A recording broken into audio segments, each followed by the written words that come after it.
اس کا حلیہ پہلے ہی بدل جاتا ہے آٹے کی لائن میں. ہاں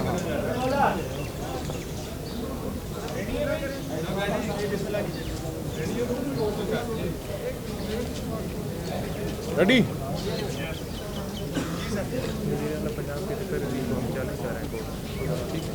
جی بسم اللہ الرحمن الرحیم.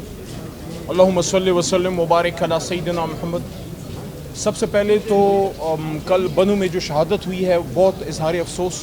ہمارے ایک جوان وہاں شہید ہوئے ہیں, اللہ ان کی مغفرت فرمائے. باقی آج یہاں اسی کیس میں سب کی پیشیاں ہو رہی ہیں, عمران خان صاحب کی اور پرویز خٹک صاحب کی, اسد عمر صاحب کی, میری, مراد سعید سب کی, کیونکہ ہم نے بہت بڑی دہشت گردی کی تھی 25 مئی کو. ہم نے بہت بڑا پاکستان کا آئین توڑا تھا کیونکہ ہم نے ایک جلسہ, ایک جلوس نکالا تھا. آج کے پاکستان میں جس طرح سے سیاسی کارکنوں کے ساتھ ہو رہا ہے, جس طرح اپنے سیاسی مخالفین کے ساتھ ہو رہا ہے, جس طرح صحافی برادری کے ساتھ ہو رہا ہے, جس طرح سابق وزیر اعظم کے ساتھ ہوا ہے, میرے خیال میں تو کسی مارشل لاء میں بھی ایسا نہیں ہوا. سابق وزیر اعظم کو گولیاں لگ چکی ہیں, وہ زخمی ہوئے, اس پہ کوئی حکومت کی طرف سے سیریسنس دکھائی نہیں دی.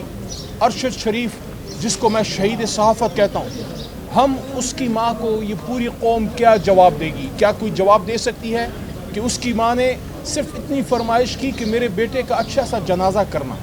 اور جس طریقے سے اعظم سواتی صاحب کے ساتھ ہوا, جس طریقے سے شہباز گل, آپ شہباز گل سے لاکھ اختلاف کریں, باہر سے پڑھا ہوا اس ملک کا ایک بچہ, ایک ڈاکٹر, ایک قابل ترین شخص جو باہر کے ممالک میں پڑھاتا ہے, اس کے ساتھ جو اس ملک میں ہوا, میں سمجھتا ہوں اوورسیز پاکستانیز جو ہیں اس سے ان کو بڑی تکلیف پہنچی ہے. بہرحال میں یہ کہنا چاہوں گا کہ آج جو صورتحال ہے, جو ماضی کی غلطیاں ہوئی ہیں وہ ہو گئیں, اب آگے جانا چاہیے. اب 12 کروڑ کا صوبہ ہے صوبہ پنجاب.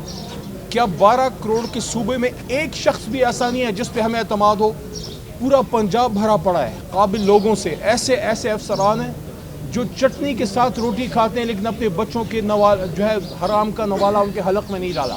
لیکن نظر چاہیے, اگر آپ کی نیت میں فطور ہے تو پھر آپ کو تو ایسے ہی لوگ ملیں گے, یہ محسن نقوی صاحب جیسے. ہماری کوئی ذاتی لڑائی نہیں ہے, لیکن سوال یہ ہے کہ جب سپریم کورٹ کی کلیئر ڈائریکشن ہے کہ کوئی والنٹری ریٹرن والا, نیب سے پلی بارگین کرنے والا, وہ کسی پبلک آفس میں نہیں بیٹھ سکتا, تو چہ جائے کہ پنجاب جیسے بڑے صوبے کا وزیر اعلیٰ. کیا میرا سوال صحافی برادری کی وساطت سے تمام ارباب اقتدار سے یہ ہے, اور ذمہ دار لوگوں سے بھی, کیا الیکشن سے پہلے یہ الیکشن کو متنازع کرنے والی بات نہیں ہے کہ سب سے بڑی جماعت آج بھی ہماری 2 اکائیوں میں حکومت ہے, آزاد کشمیر میں, گلگت بلتستان میں, ابھی ہم نے پنجاب اسمبلی جو ہے ڈیزالو کرائی ہے, اور خیبر پختونخوا اسمبلی. تو سب سے بڑی جماعت کو اگر اعتراض ہے, میں تو کہتا ہوں کسی بھی جماعت کو اعتراض ہو, کنٹروورشل شخص کو نہ لگائیں, کیونکہ اگر ابتدا ہی کنٹروورسی سے ہو گئی تو آگے رزلٹ کیا نکلے گا؟ پھر احتجاج, پھر جلسے, پھر جلوس. میں سمجھتا ہوں الیکشن کمیشن آف پاکستان کو بھی ہوش کے ناخن لینے چاہیے. بسط احترام عرض کر رہا ہوں, آپ کسی جماعت کے نہیں, آپ ریاست پاکستان اور عوام پاکستان کا ایک ادارہ ہیں. ہم آپ کی عزت کرتے ہیں, لیکن آپ بھی تو اپنی عزت کروائیں. آپ کسی ایسے شخص کو کیوں نامزد کرتے ہیں جو کنٹروورشل ہے, جس کا چینل 24 گھنٹے عمران خان صاحب اور تحریک انصاف کے خلاف لگا رہتا ہے اور پروپیگنڈا کرتا ہے؟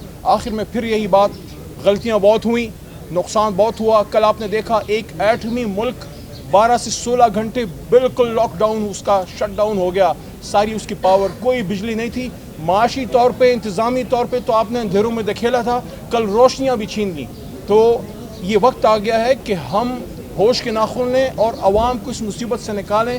نہ آٹا ہے, نہ روٹی ہے, نہ پانی ہے, نہ کچھ ہے, اور اس کے ساتھ ساتھ اب انصاف بھی نہیں ہے. بہت شکریہ.